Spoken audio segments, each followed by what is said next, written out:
The Asylum for Wayward Victorian Girls. Written by Emilie Autumn. Hospital Entry 1. Suicide Watch. It was the dog who found me. I heard him crying outside the bathroom door, but it seemed very far away. I wasn't there anymore. I was lying in a field of tall, soft grass, tall enough to hide me from anyone who came looking. The grass moved around me, but there was no sound.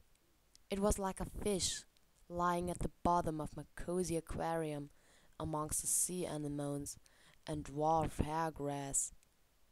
I felt a soft blanket and tree-filtered sunlight wash over me, and I wanted to sleep forever.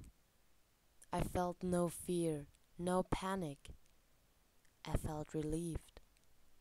Relieved that I had made my decision and gone through with it. And now there was nothing left to do but wait and lay, wait and lay, wait and lay. All my highs and lows, ups and downs, to be's or not to be's, were over at least. I had no regrets. I was at peace. And that was a sensation I hadn't known until that moment. I was at peace. I was at peace. I was at peace. Then there were arms lifting me up, voices screaming in my ears, and I was being shaken violently where hydrogen peroxide was poured down my throat. There was no sunlight, no grass, just a dirty bathroom floor.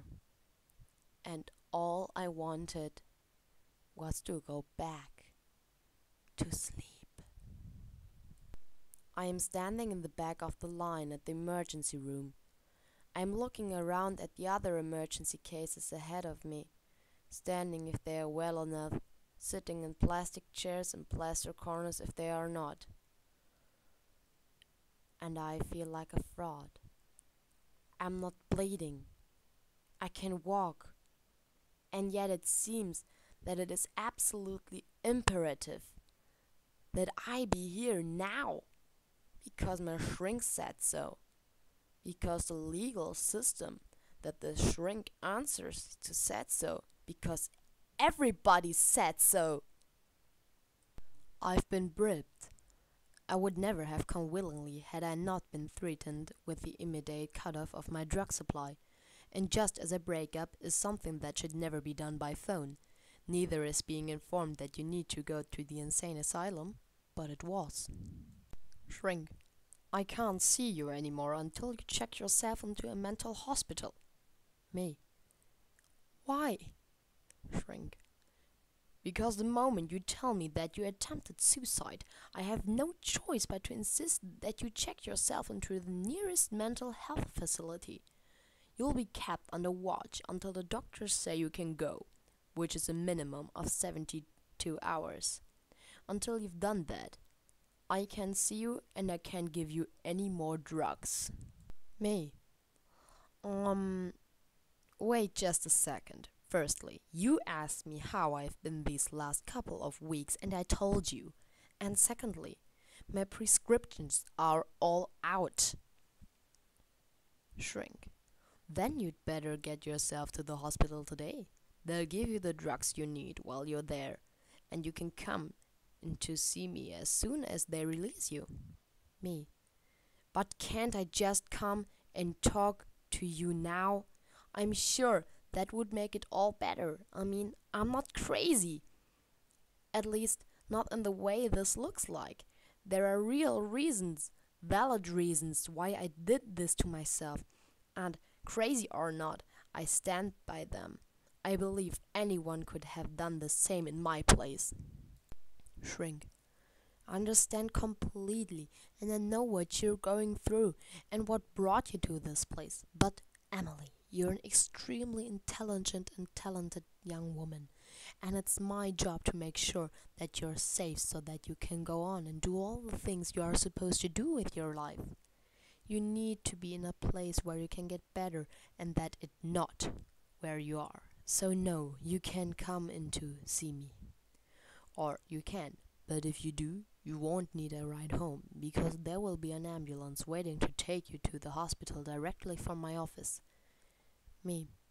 So basically, you're refusing to give me any more drugs until I agree to check myself into a psych ward, even though we both know that within 48 hours I will be a suicidal lunatic running into the street in the hopes of getting hit by at least one car if I don't get the drugs. If I say no, I'm not going, are you comfortable with that outcome? Shrink. Look, Emily, we're here to help you, and I think that being under this kind of supervised care is exactly what you need right now. This could be very good for you. Most people that come out of this program feel that it had been beneficial to them. Me. Most people? Really? Are you just saying that and it's actually a prison? Shrink. No, it's not a prison. Of course, some patients feel like it is, but it's not. Me. Dear God. Only 72 hours? Shrink. 72 hours minimum. Me. No, this is not going to work. I have shows coming up. Fuck. I have a record to finish. Shrink. Then you'd better check yourself in there this morning. Me. Well, it sounds like I have no choice. Shrink. Not really. Call me when they release you. And Emily, good luck. The thing is, it's not his fault. I should never have said anything, for there is nothing so unwise in this world as telling the truth. Despite the fact that the only place where I could breathe was in his office, I should have realized that my doctor wasn't my friend. He was my doctor, and that meant he had responsibilities to more than just me. I'm a big girl. I should have known that. His job was at stake the moment I told him my life was in danger. From some paved over part of my mind, I heard the warning words of the social worker who had screened me when I first walked into the mental health center months ago. Hi, Emily. It's pronounced Emillee, right? So I understand that you're a bipolar, manic depressive, and that you've been having a really rough time with it lately. Did she just say lately? And why the odd emphasis on R? Was there a test? Family history of bipolar disorders? Yes. Family history of suicide? Yes, but is it really that simple? Maybe, she continues. So what's been going on? Have you ever felt suicidal? Yes, that's why I'm here. But you're not feeling suicidal today, are you? Yes, that's why I'm here. It was the Los Angeles suicide hotline that gave me this address. Well, that's a problem. Because if you tell me you're suicidal, then I have no choice but to prevent you from leaving the premises and to call for an ambulance to come to the center immediately and take you to the nearest hospital for monitoring. Monitoring? Suicide watch. Here I hesitate because I've had plenty of experience with non-institutionalized suicide watch, and I found that being watched while suicidal may indeed prevent one from committing suicide, but it does nothing whatever to prevent one from wanting to commit suicide.